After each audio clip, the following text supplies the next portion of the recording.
Today, we're digging into something that on the surface looks like a really beautiful online vintage shop, but it's actually one of the most brilliant business case studies I've seen in a long, long time.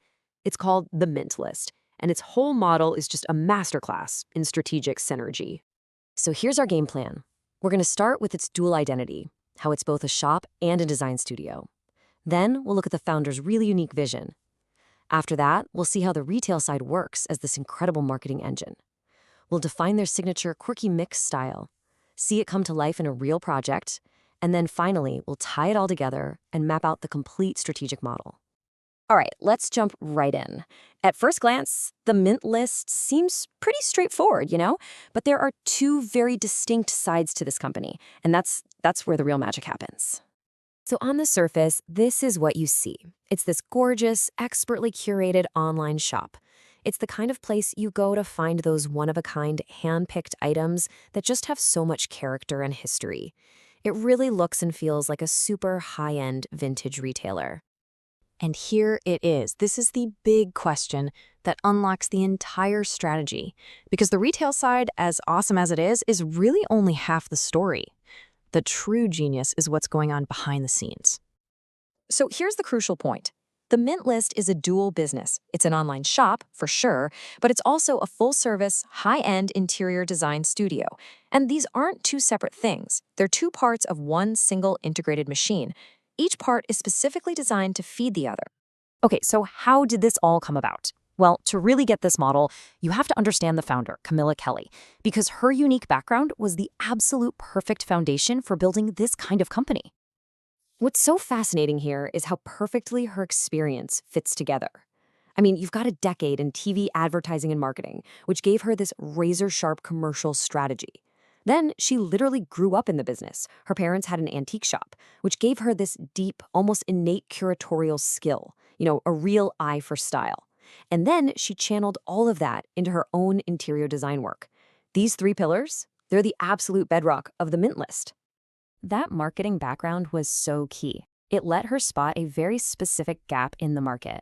People who were time poor but had great taste. These are people who want unique, soulful items for their homes, but they just don't have the weekends to go digging through antique fairs. So, the Mint List became the perfect solution, an expertly curated marketplace that does all the heavy lifting for them. And this brings us to the real heart of the strategy, the part that is just so incredibly clever. We're going to see how the retail shop isn't just about selling things. It's actually the most powerful marketing tool for their big-ticket design services. This quote just says it all, doesn't it? The shop is a self-funding portfolio. I mean, think about that for a second. Instead of spending a ton of money on ads and marketing to prove they have good taste, they've built a whole retail business that is the marketing. Every single item they sell reinforces their aesthetic and proves their expertise to potential design clients. And this just lays out that self-reinforcing loop so perfectly. First, the shop curates and shows off the brand's unique style. Next, potential design clients, who already love that style, discover the brand just by shopping there. And third, because that trust in their taste is already built in, it leads directly to these high-value design jobs. For the client, the risk is practically zero. They already know they love to look. So what is this signature style that's so compelling? It's not just vintage. They call it the quirky mix, and it's a very deliberate, very sophisticated blend. Let's break down what that actually means. The brand's entire look is built on this beautiful tension. On one side, you have Scandinavian vintage, mid-century modern with those clean lines, quality materials, and a focus on function. And on the other side, you've got industrial finds, which bring all that amazing character, history, patina, and that essential bit of quirk. So in practice, what you get is a collection that's incredibly diverse, but still feels totally cohesive. You'll see things like huge, graphic, old wooden letters from salvaged signs right next to a classic Scandinavian sideboard, or a thoughtfully refurbished retro office desk, plus tons of unique upcycled pieces. It's that combination that creates a look that's both really sophisticated and just full of personality. Okay, now for the really fun part. Let's see how this retail aesthetic goes from selling individual items to creating these entire bespoke, high-end interior design projects. We're going to look at a specific case study, a major home renovation in Kensal Rise, London. Now, for this project, a renovation of a classic Edwardian house, The studio didn't just go and copy a style. They actually drew philosophical inspiration from the iconic Eames house.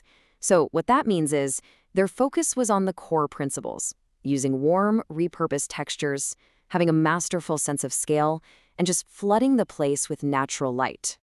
And just look at the materials they used. This shows you that we're talking about deep architectural work here, not just slapping on some paint. They layered these rich, tactile materials, things like walnut veneer, reeded glass, reclaimed Irico wood for countertops, right next to concrete, and then you get these beautiful details like antique brass and custom oak shelving with raffia inserts. It all perfectly echoes the kind of high-quality, character-rich items you'd find in their online shop. Their expertise goes even deeper, into some pretty advanced design theory, like color saliency. This is basically about getting the right ratio between the main colors and the accent colors in a room. The whole goal is to make the color scheme feel totally effortless and unified, so nothing is screaming for attention and the whole space just feels harmonious. It's that next level detail that really sets them apart. Okay, time to put it all together. Let's look at the complete strategic model in action. This is where we see how the two halves of this business create a whole that is so much more powerful than the sum of its parts. And this table just lays it all out perfectly. You've got the retail store on one side, its main job, to define the brand's style and bring in leads. On the other side is the design studio. Its job is high-value execution, which builds brand authority. And the reinforcing mechanism, it's a perfect loop. The shop is a living portfolio for the studio, and the studio's incredible, magazine-worthy projects prove that the items sold in the shop are the real deal.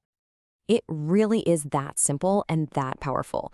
One side of the business markets and validates the other in this perfect, self-sustaining, and you have to assume highly profitable loop. The store is the marketing, and the design work is the proof. And this leaves us with a really fascinating question to think about. And not just for designers or retailers, but for any business, any creative project, really.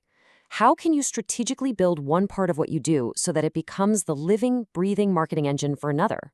It's a powerful concept, and the Mint List is just a masterclass in how to pull it off perfectly.